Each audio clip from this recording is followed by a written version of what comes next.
छत्तीसगढ़ के जम्मो खबर, किसिम किसिम के मनोरंजक कार्यक्रम और लाइव डिजिटल टीवी देखे बर हमार वेबसाइट news36live.com में आओ और नोटिफिकेशन ला अलाउ कराओ। जय जोहार। कबीरधाम जिला में जिला पंचायत सदस्य पर क्षेत्र क्रमांक 12 ले कांग्रेस पार्टी ढहर ले टिकट पर दावेदारी करत प्रतिमा राजेंद्र मार्कंडे नामांकन के अंतिम दिन अपन नामांकन भरी से। राजेंद्र मार्कंडे कांग्रेस पार्टी के हर गतिविधि में सक्रिय होके भाग लेते रही थे और पार्टी ले टिकट मिले ले अपन जीत पर पूरा तरह ले वह आश्वस्त है।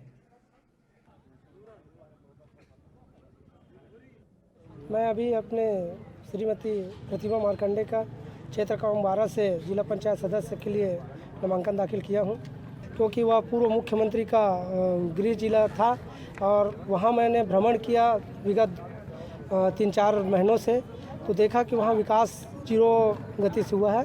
इसलिए कुछ विकास को वहां गति प्रदान करने के लिए और मेरी मेन सुविधा वो रहेगा, चुनाव जीत के आने के पश्चात बिजली, पानी और आवास की जो है उसको प्रमुखता से दिया जाएगा।